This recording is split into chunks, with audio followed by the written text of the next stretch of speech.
오전 중에 꽃꽂이도 하고 또 전도도 하고 청소도 하고 그러고 난 다음에 점심을 먹어야 되잖아요.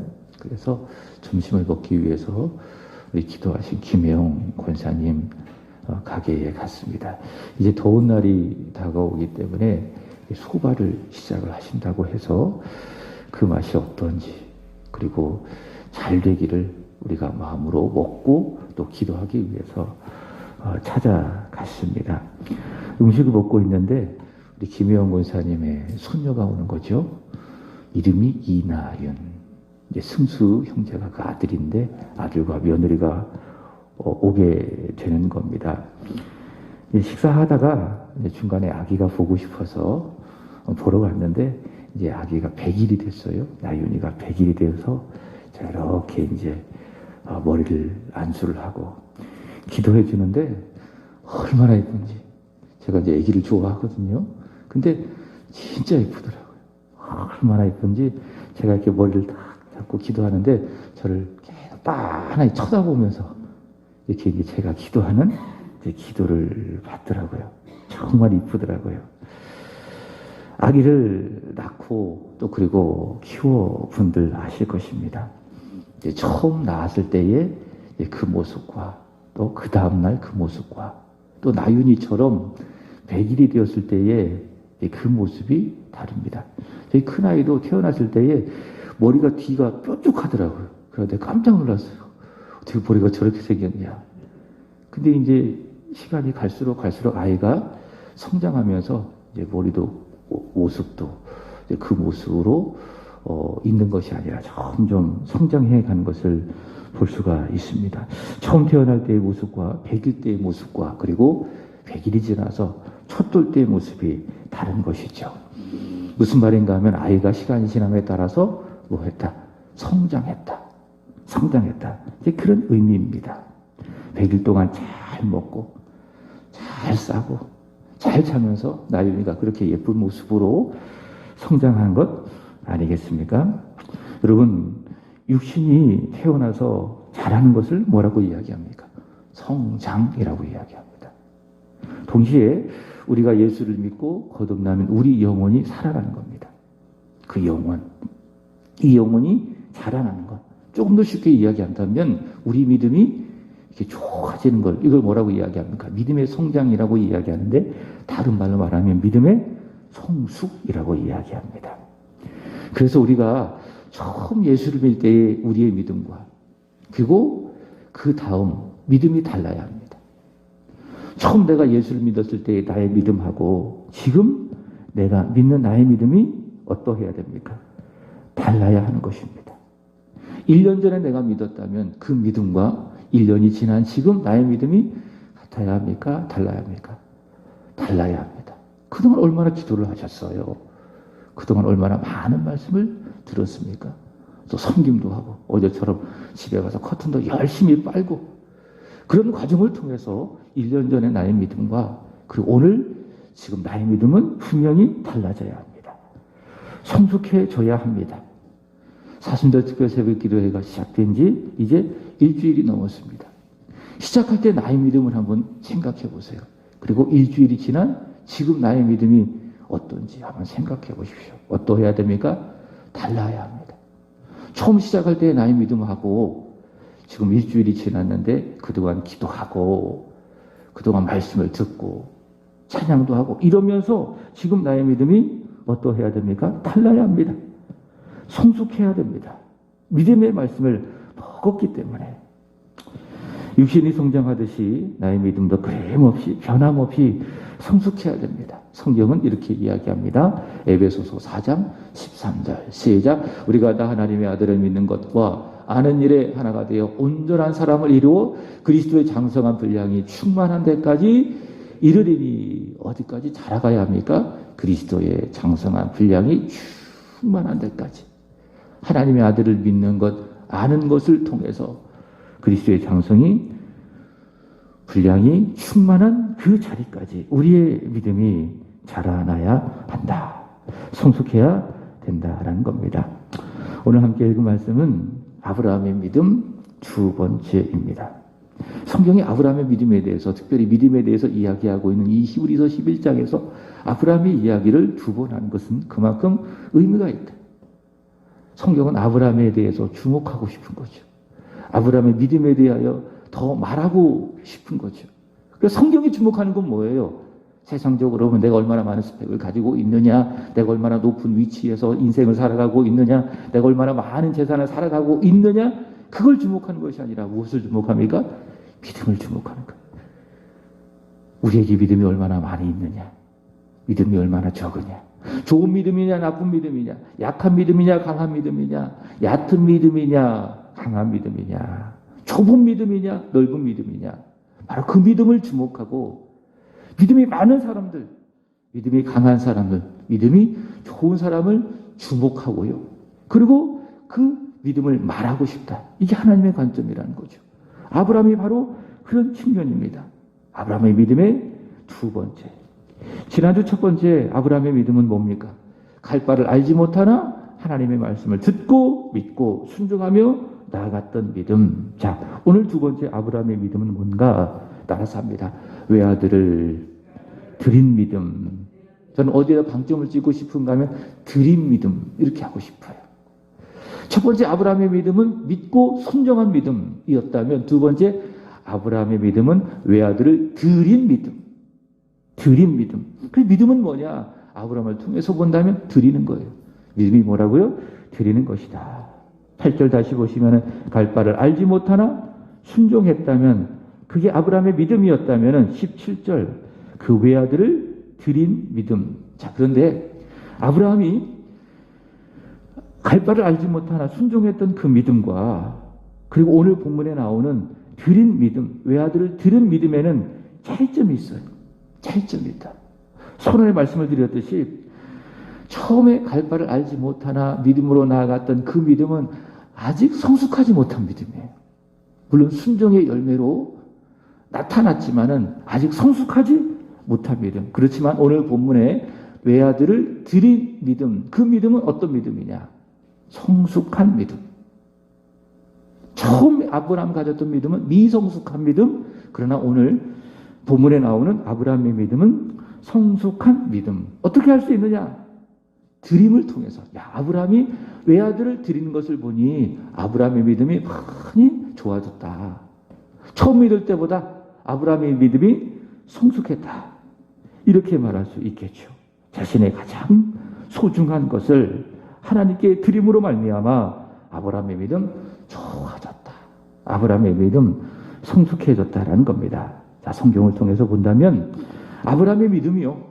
있지만 성숙하지 못했을 때 그때의 어떤 상태였는가 이렇게 이야기합니다. 창세기 15장 2절. 자, 성경이 이렇게 기록하고 있죠. 시작. 아브라함이 이르되 주 여호와여 무엇을 내게 주시려 하나이까? 나는 자식이 없사오니 나의 상속자는 이 다메섹 사람 엘리에셀이니이다. 아직 아브라함에게 아들이 없을 바로 그때에 아브라함이 하나님을 향하여 가졌던 그 믿음이 어떤 믿음인지를 잘 보여주고 있는 것이 무엇인가 하면 저 빨간 글씨예요.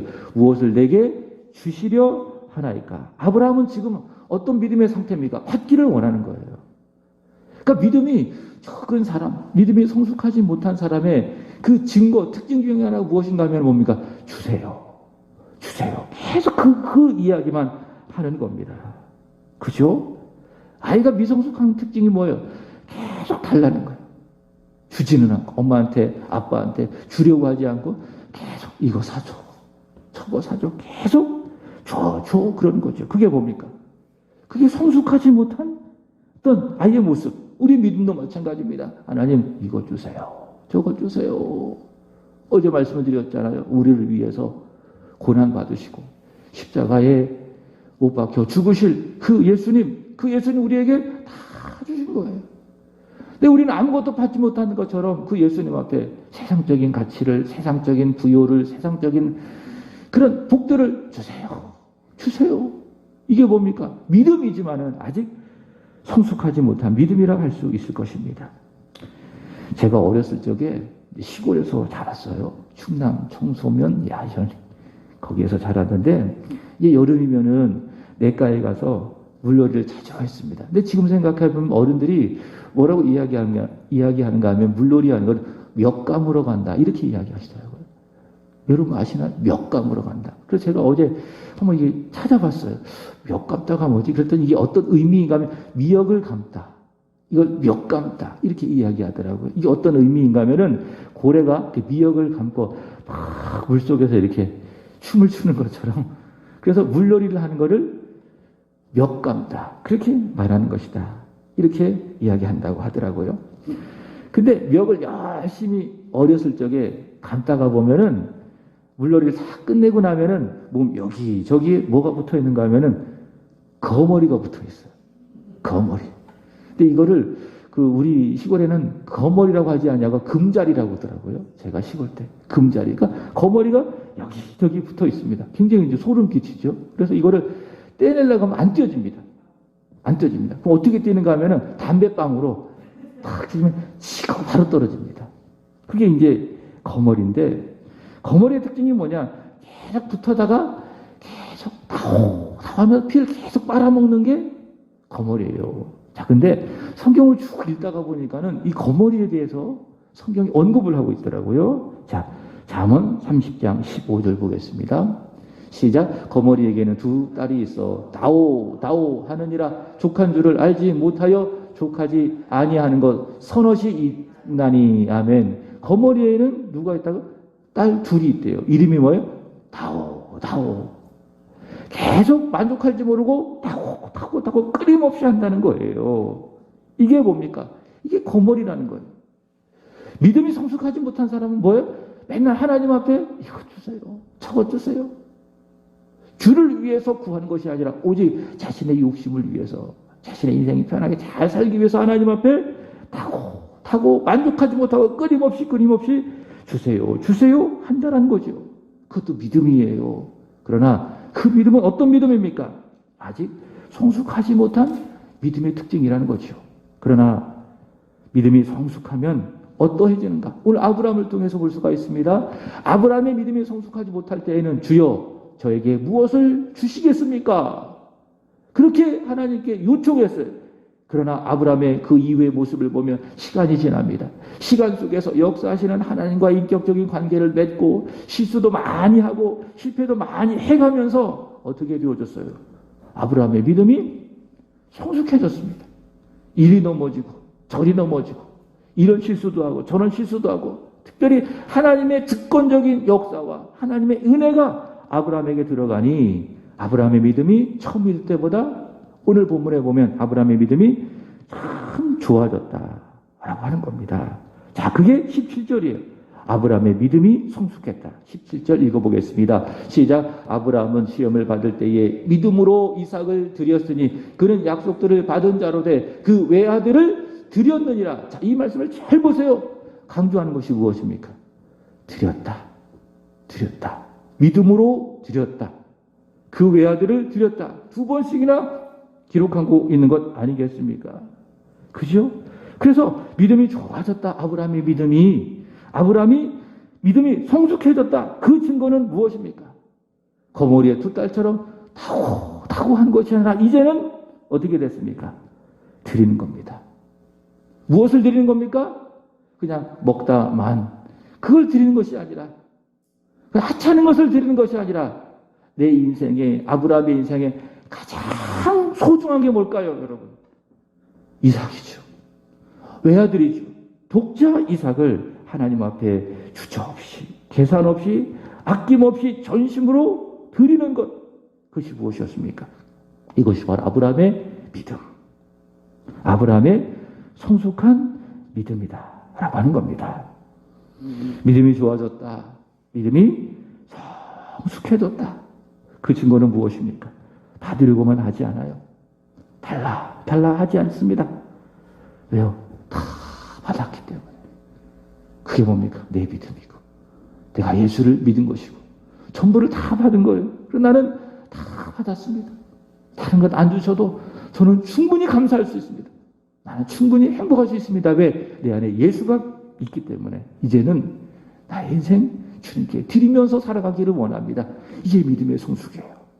아끼지 않고 계산하지 않고 주저하지 않고 기꺼이 전심으로, 그게 성숙한 믿음의 증거입니다. 예수님께서 이런 말씀을 친히 하셨다고 바울은 이야기합니다. 사도행전 20장 35절입니다.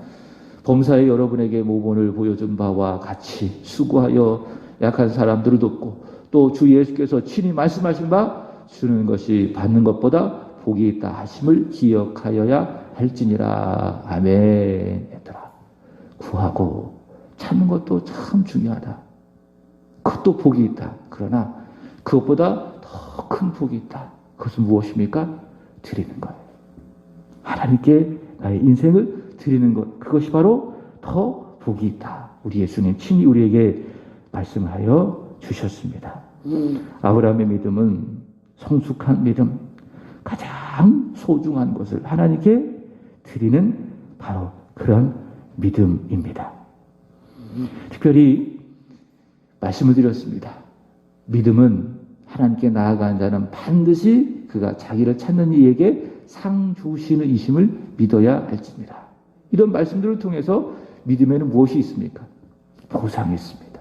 보상을 위해서 믿는 것은 아니지만은 성경을 보면 믿음에 하나님께서 반드시 보상해 주신다는 것을 알 수가 있겠죠.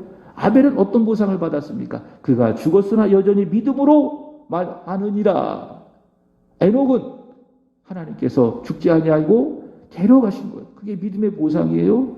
노아는 경양으로 방주를 지었잖아요. 믿음의 보상이 무엇입니까? 자신과 자신의 가족을 구원하고 세상을 악하다고 정죄하고 믿음을 따르는 의의 상속자가 되어지고, 아브라함은 하나님께서 지으실 그 성을 약속받고, 사라는 믿으신 하나님을 믿음으로 말미암아 외아들을 받고 이삭을 낳게 되어지고. 자, 보세요.